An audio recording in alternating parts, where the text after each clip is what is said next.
Let's get into the discussion now. In March this year, 2022, United Nations Food and Agriculture Organization reports revealed that about 9.4 million Nigerians will face food insecurity between the month of June and August 2022. So the report said the food crisis will affect about 21 states, including FCT and internally displaced persons. Also, the report was also corroborated by a leading global management consulting firm, Boston Consulting Group, that Nigeria and other 44 countries around the world are severely exposed to the impact of the Ukraine war in this food crisis. So we're asking, what are the challenges here and how can these be prevented, or the looming food crisis that most world leading organizations like Boston Consulting Group and of course the World Bank have talked about, is what we're looking at. We have our guest online via the telephone. Mr. Maiwailo is an economist, public affairs analyst. He joins us now. Thank you for your time. Thank you for coming. Yeah, thank you for having me. Let's look at implications for these report that there's a looming food crisis already. More than 9%, more than 9 million or 14 million Nigerians are already experiencing it. That is part of Nigeria. It's already experiencing food crisis, and about 9.4 million more are, likely to also affect it between now and August. That's the report. So what are the implications of this, and how seriously should we, take this report? Well, we should take the report of looming food shortage, food crisis, with all the seriousness we can muster as a nation. The truth is, we have arable land, but we are not cultivating the land as much as we should. So therein lies the first problem.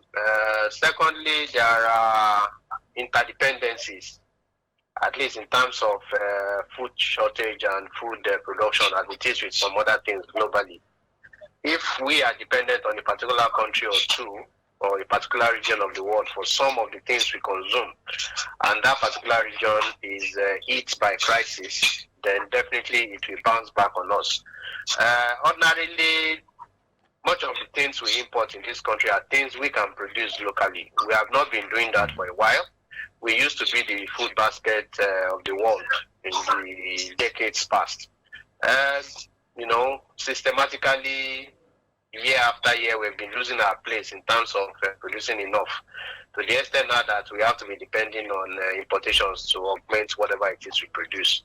And it has not helped that security has been at a low ebb over the past few years. This has culminated in the challenges we are having. Up north, we produce rice, we produce wheat. But when farmers cannot go to the farm, it becomes an issue. The thing about farming is you can have a problem for 3 months or 6 months and it doesn't show. But by the time the farming season comes and goes, and there are no produces, there's not enough produce from the farms, then it begins to show.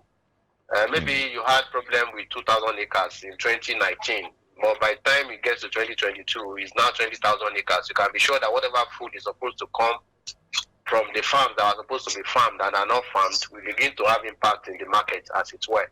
So it's a multidimensional problem. It will take all the efforts we can to address it, but it's a clear and present danger.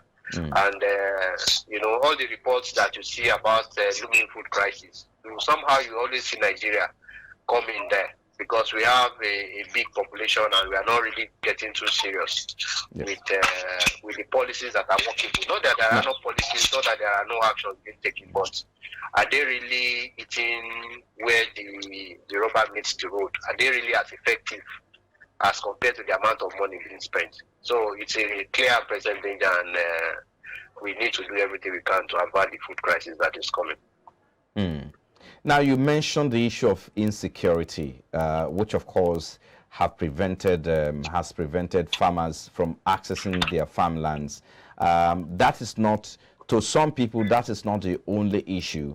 Again, it's also about the government's approach to dealing and addressing the crisis at hand. What's your position on some opinion that said, look, it's not just about the issue of insecurity alone, but the willpower, the government's ability to handle issues the way it should be. So what's your position on this? Well, the issue of government's culpability or otherwise in the crisis of security in the country is an issue for another day. But currently, as it were, government can do more than what it is currently doing. Some 2-3 years back, if I get the figure right, about 50 farmers were murdered in cold blood by, was it bandit or Boko Haram at the time? Just because they dared to go to the farm. You can be sure that the fallout from this will be people running away from their communities, from their farms. You don't expect people in IDP camps to be farming. It doesn't work like that because they are actually running just to stay alive. So they can't be that gathered enough unless they go back to their communities, which is not what many of them are willing to do at this moment. So government needs to cross all the T's and dot all the I's to make sure that you provide security. As it is now, Ukraine is fighting. They have about 20 million tons of wheat in their country that cannot be sold internationally. And they are the biggest net exporter of wheat in the world. So you can be sure that it will affect us. We are producing less than 10% of the wheat we consume in this country. Government is importing about 6 million of wheat annually.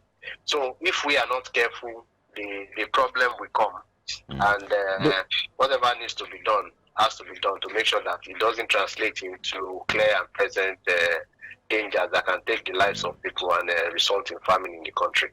Government exists for the welfare of the people, and food security is one sure way to ensure that people have welfare concerns that are tackable. One of the points that have come into debate or conversations in recent time is, why should we in the first place even depend on other nations to feed our own people, where the arable lands and good conditions or good weather that we have here? Why should we even depend on other nations? Why not look within? So what is wrong about this? That's the question that a lot of people have been answered. So what's your position again on this assertion? And again, how do you think we can move away from depending on other nations and then begin to look inwardly? There are two issues there. One is that the oil, some economists have said that oil that we found in Nigeria is actually a curse, because we seem to think that the oil is a blessing. The fact that we have oil has made us to be lazy and looking for petrodollars here and there. Now we are having problems even selling the oil and extracting it from the ground, as it were. So that is the first problem. Even people that have more oil than us are looking for ways to diversify, which they are doing. Dubai has oil. They started their economy based on crude oil. But where are they now? They are making more money from tourism. Even the Kingdom of Saudi Arabia is doing the same thing. They are looking to build the tallest building in the world. They are opening up their economy to tourism, because they know that this oil is something that is limited in supply. At some point, it's going to finish. Even if it doesn't finish, the world is moving away from fossil fuel and looking to renewable energy. So if you don't do what needs to be done to catch up on the moving train, you'll be left behind. I'm sorry to say, but it seems Nigeria has been left behind because we are not serious enough to take advantage of the direction in which the world is traveling. Then the issue of agriculture itself, whatever needs to be done, it's about policy. It's not that money is not being spent. About 1 trillion naira has been spent by central bank, but I don't know how much of it actually got to where it should get to. Because 1 trillion naira is more or less about $2.5 billion. So what are you doing about it? That, okay, this is where we are going. This is what we are trying to achieve. And then within 2 or 3 years, we have moved, for instance, our wheat production from a battery 200,000 tons per annum to something like 1 million or 2 million. That will show some seriousness. We can't be spending that money, and at the end of the day, we are not making getting the required results. It's something that calls for concern. I'm sure it begins and ends with leadership. If we have a good leadership in place that cares as much as they say they care, then this thing is not rocket science. It can be fixed within a few years. So that we don't depend on people we should not be dependent on. Fine, comparative analysis will always work. There are things we always have to import. But why do you have to import something that you have a better ground, a better soil to plant? Why do you have to import it with the kind of population that we have? We have people that are ready to work on the farms, and we have a good arable land. So why are we not utilizing it? Why do we have to be importing something that we have? Somebody has said that Nigeria is a country that imports what it has and exports what it does not have. I hope the narrative changes at some point. Well, I'm sorry to say it has not now up to now. Okay. Well, I hope the narrative change in the nearest future. Thank you, Mr. Maiwa Elo. Is an economist and, of course, a public affairs analyst. Thank you for coming on the program. Yeah, thank you for having me.